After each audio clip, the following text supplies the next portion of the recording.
A short list of locations for the first new towns in England in 40 years has been published by the government. The top 15 bids for so-called eco-towns include former Ministry of Defence sites and disused airfields.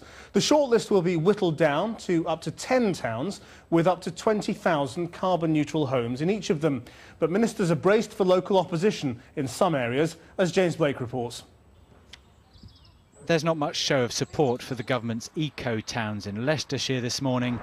The village of Stoughton is close to the proposed new town of Penbury, where 15,000 homes may soon be built. Because there's going to be an awful increase in traffic if the eco-town is eventually built.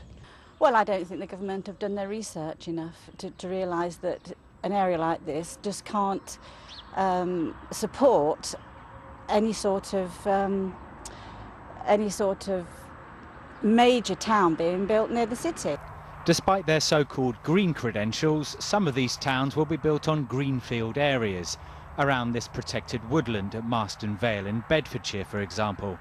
6 towns may be built on old MOD sites, including the RAF base at Coltish Hall and Ford Airfield next to the prison in West Sussex. The proposed 15 eco-towns are scattered around England. Penbury will be one of the largest. Middle Quinton is controversial because of fears it could impinge upon Stratford-upon-Avon, and Rossington in South Yorkshire is intended to regenerate an old colliery village. Only 10 of these 15 are expected to be built.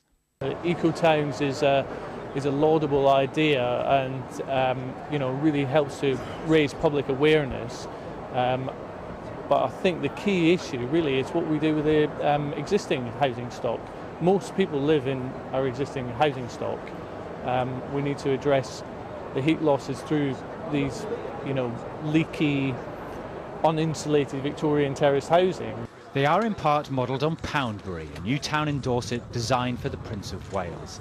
Each development should be zero carbon, have a secondary school and sports centre and be well linked to existing towns. But opponents say they could simply encourage more commuters. Well, it's pretty tough to build carbon zero homes, but it's no doubt possible. The problem is actually then what happens if you build them up on a hill or a long way from an existing settlement. Where are people going to go and work? And the answer, of course, is they'll get in their cars and become anything other than eco-zero citizens, if you like. I think we need to avoid this rather dangerous fallacy which is approaching us. If you stick the word eco in front of anything, it means it should trump normal planning laws. Buried in the government's announcement today is an intention to change national planning law, which would allow eco-towns to get approval without being in local plans. So it seems that England should now brace itself for a dozen new mini Milton Keynes. And as council planning rules can be circumvented, there may be nothing local people can do about it.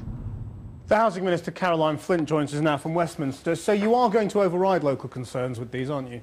I think the announcement today demonstrates how we're going to engage in probably one of the most transparent public debates on new developments this country has ever seen. So why do you need the power to circumvent local planning laws? Let me explain exactly what is going to happen here. First of all, we're having a 3-month public consultation on these locations. There'll be a sustainability appraisal which will happen over the summer, and along the way we're going to be working with local authorities, and I have to say some of these bids are actually backed by local authorities to enable them to develop their local development plans, which will put them in a very strong position to look at the infrastructure needs that they will require, but also to engage with the bidders and developers as to get the most out of them. But just to be clear, ultimately you are prepared to overrule local councils and local people, aren't you? There is nothing in terms of what we're proposing is any different in terms of powers from the way we actually plan development at the moment. My ambition here is to make sure we have a transparent and open public consultation, but also we assist local authorities to make sure that they are in the position to use their planning powers at a local level to make sure when planning applications go forward, which will be of up to 10 of the locations, they'll be in a strong position to do that. It's not my ambition to override, if I could just it's ask my a question. ambition to create housing and greener housing for the future. What impact on Britain's carbon emissions will these towns have? Well, I think they make an important contribution, but they aren't the only part of the jigsaw. We have a target that all new build homes by 2016 will be zero carbon. We're working with the industry to achieve that. We're also looking at what we can do with existing stock, because that is of course But important. that's the key, isn't it? And these eco-towns are fig leaves for the fact that our existing housing stock has an appalling environmental record, and if you want to improve it, you get virtually no government help. Well, actually, I very much disagree with that. First of all... What do you think? Do you think we have a good record? Can I answer the question? Thank you. First of all, we need to make sure that we encourage the building sector to build greener and cleaner, which is exactly what we're doing. We have to set targets for new build, because not only does that make sure that we can get on top of the new build as it goes forward, but it also means we generate within the industry the capacity to think of ways in which we can innovate to change the future of its existing building as well.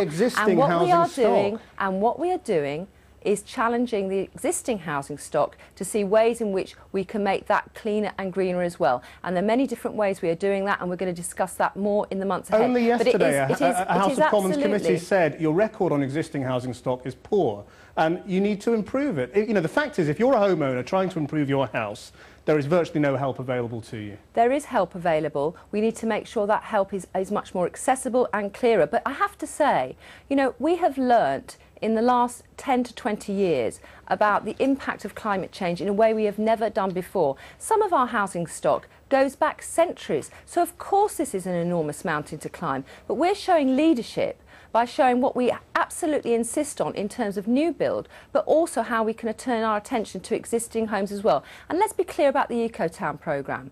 We haven't got enough houses in this country to meet the demand that is there. We haven't got enough affordable housing for mums and dads who want their kids to get on the property ladder. Eco-towns will provide for that, but also a cleaner future by setting the example of the best practice we can aspire to.